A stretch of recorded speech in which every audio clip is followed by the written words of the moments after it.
Every legacy is different, but every legacy can be great. My dream was to leave a mark in bodybuilding, to become a champion who would always be remembered. It took sweat, it took sacrifice and pain, but ultimately it led to triumph.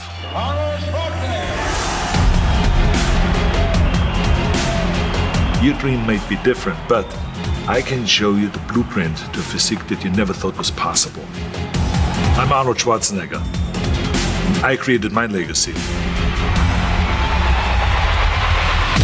It's time to leave yours.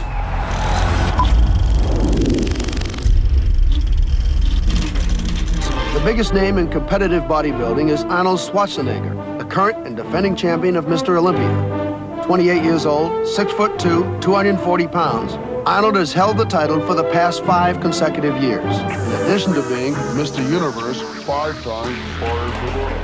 The most important thing is that you have a vision, that you have a goal. To have that vision that I want to be the greatest bodybuilder of all time, you have to have a goal. Now, it doesn't have to be that specific goal, but it has to have some goal. This is why I always recommend to people, sit down, take your time, and start thinking about why do you want to work out? And then it can be as crazy as it is. It could be, I want to impress girls. If that's your goal, so be it, but it motivates you. It could be that you're emulating a certain, bodybuilder. Have those pictures put all over the wall like I did when I was a kid. So that every day when I go to sleep, every day when I wake up, I look at those pictures and they motivate me. You need that motivation, and then therefore you have this kind of imprint in front of you all the time, and you know exactly what you're chasing. This is why I always smiled when I was in the gym. People always came up to me and says, why are you smiling? You're working out 5 hours a day. You're doing the same as the other guys, but the other guys have a sour face. They're pissed off that they have to do another rep or another set or something. I looked forward to. Why? Because I knew that every rep that I did and every set that I did and more weights that I lifted, I get one step closer to turning that vision into reality. It's getting closer and closer. Incredible satisfaction. I remember that when I weighed 245 pounds, and Bob Raferson, the director of Stay Hungry, said to me that I'm interested in having you in a movie. And then he said, but I don't want you to weigh more than 210 pounds. So I said to him, well, it's funny you come to me and you want me to be in a movie, but I'm weighing 245, 246. But he demanded that. And he says, look, it's very simple. On the day we start shooting, he says, I'm going to put you on a scale. And if you don't make the 210, you're out. I worked on it. I started visualizing myself very clearly as a lean athlete, because that's the only way I could lose that weight and all of a sudden get interested in running more. Because up until that point, I ran like 3 miles after training or before training or whatever. But now all of a sudden it was 5 miles, 6 miles, 7 miles, 8 miles in order to lose the weight. And I did everything with high reps. And I was watching my diet, what I eat and all those kind of things. And the day before, with Bob Raferson, he says, let's step on the scale. And I stepped on the scale and I weighed 209. So it just shows to you what is possible if you visualize exactly what you want to look like. So it can go one way, which is that you can lose weight and get trim and get slim and everything, get the abs out and all this. Or you go the other way and you gain weight because you see yourself big and you see yourself as a winner of a Mr. Olympia or something like that. I knew all along that it doesn't matter if I go down to 200 or to 160 pounds. Because if I make my mind up, it doesn't matter how much weight it is. This is definitely the hardest part for people, is to stay on a diet.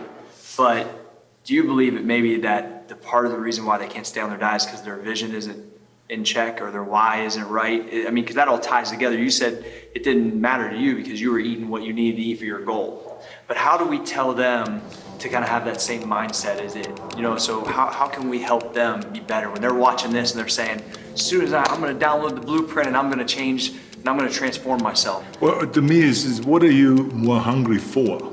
Am I more hungry to be Mr. Olympia? Or am I more hungry to eat like everyone else out there and therefore look like everyone else? To me, I was more hungry to win Mr. Olympia, and I was more hungry and more interested, more excited about the fact of becoming a champion and being ripped on stage and being cut and winning the trophy and all those kind of things, because I knew that if I would just, have a temporary joy here and eat and cheat, I'm most likely not gonna make it. That someone else is gonna walk right by me and someone else is gonna grab the title. Because many times these competitions were very, very close. And I remember especially in 1980 where it was just 2 points.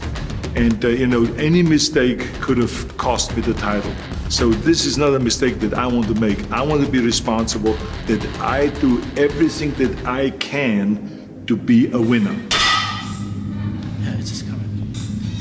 Fingers right across it. Yeah. In my days, we were not as sophisticated when it comes to dieting, and we didn't have the food supplements that are available today with getting definition and cutting down and all those things. We had food supplements that were really good for gaining weight, but we didn't really have much available to lose weight. So to me, my way of really getting defined and getting kind of a really mature definition, rather than just dropping quickly 10 pounds or 15 pounds with a watermelon diet or something like that. So that's not the right way to go. So I always felt like if I do instead of 20 sets, 30 sets, 35 sets a body part. So I went all out, especially before competition when I wanted to cut down. It was to pile on as many sets as possible. So yes, you were tired, but so what? I never felt sorry for myself. Let me tell you that it all paid off.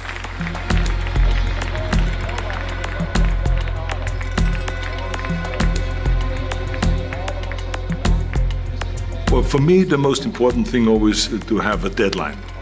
When I, for instance, had a competition, and let's say the competition was in the middle of September, and it was now beginning of summer, so there was no more time to screw around. So there was the time now to get going on a diet, to get going with the training, to not slack off at all because there was a deadline there. The day of the competition, I had to be in the best shape possible. It was very important to pick that time and to say, this is when I have to be in top shape, and then to work towards that. But it's not just with the competition. It could also be that you say to yourself, the summer starts in June.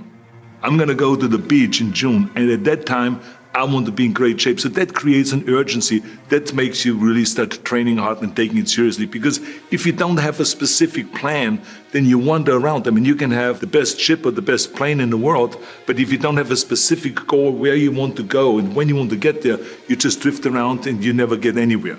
I feel the best right here in this area. Okay. Outer head of the bicep. Now, don't freak out when you see these biceps. Okay, I know it's the best you ever seen, but myself. oh, please do I so. don't know, let's concentrate. Okay. Joe keeps saying we should concentrate, and I was concentrating to flex my biceps. I did concentrate.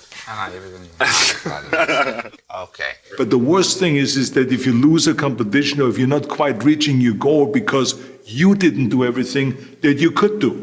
And this is why I say to people, I said, think about that twice, before you grab something else. Stay on your diet, stay focused, and when you have that question, if you're about to eat and cheat, think about what the goal is.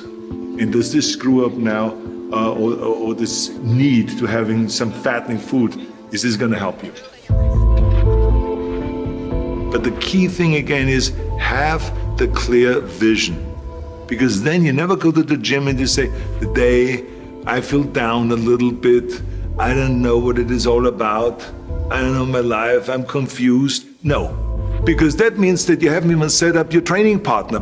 The training partner was always responsible to challenge you at all times. So that was the thing. Kind of in a fun way, but there was challenge there so that you don't slack off, so you don't give yourself a break. Franco Colombo, who was my training partner, was responsible if I just blinked, that he said, well, let's pump up the day. The day I challenge you to a bench press competition. Let's see if you can beat a 180-pound little guy.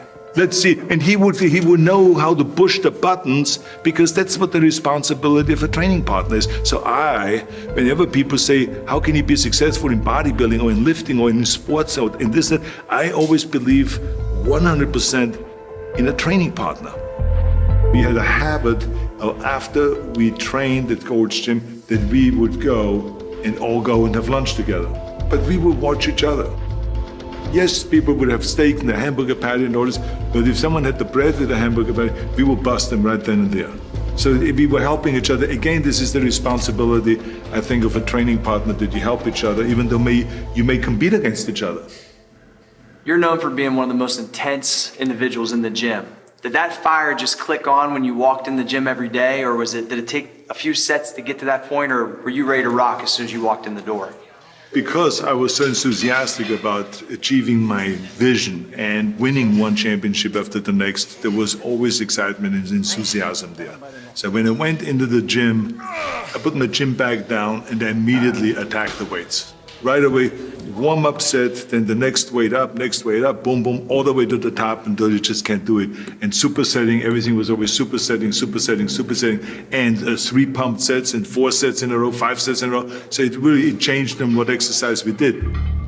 One of the things that you made popular was the supersets and tri-setting, and surprisingly enough, there's a lot of kids in the gym nowadays that don't even do those things. So what makes the difference in the workout when you add those variables? I mean, it makes the pump completely different, correct? Well, it makes the pump completely different, but it also the muscle responds differently if you do a pushing exercise and a pulling exercise. Let's say, for instance, with bench press and with chin-ups. So it worked much better when we did a set of bench press, and immediately after that went to the chin-up bar and did a set of chin-ups. You get more definition and muscle separation by doing that. So it really worked well. And sometimes we even not just did a superset, but we did 3-4 sets. Because remember, the body doesn't really respond to the same thing over and over. But you got to always give it the extra punch. So I think supersets and triple sets and quadruple sets and all of those kind of things create that kind of extra fire in the muscle.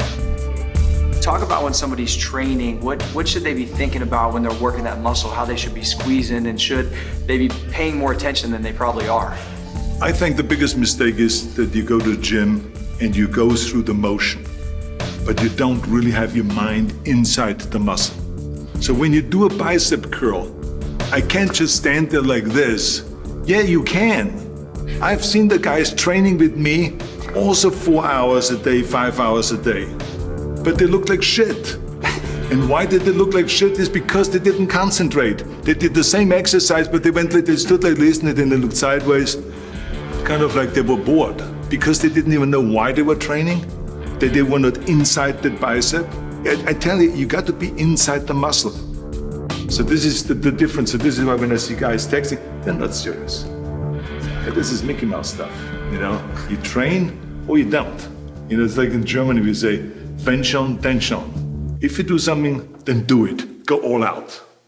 You don't think it has anything to do with the mind? Because I think if my mind is right and if I can meditate myself into a real good pump, I get it. And if my mind is flowing away somewhere else and, you know, on some other subject, then I just don't get a pump. Everyone has a problem with time. But the day has 24 hours and we sleep 6. Now, I know there's some out there that say, whoa, I need 8. Well, I say just sleep a little faster. Because the bottom line is we have 24 hours are available, 6 hours of sleep, so you have 18 hours now available to your work, your family, your hobbies, and also to learn something new. Or you say, I'm gonna go and reshape my body. So you're gonna go and take this hour out of your schedule and say, I'm gonna train an hour every day. So this is, for most people, a huge challenge, but it is totally doable, I can tell them, because the kind of things that I did when I came to this country. I mean, I went to school, I was working in construction, I was working out my 5 hours a day. I was taking acting classes from 8 o'clock at night to 12 midnight. I was doing all of those things. I wanted to make sure that I don't waste one single hour.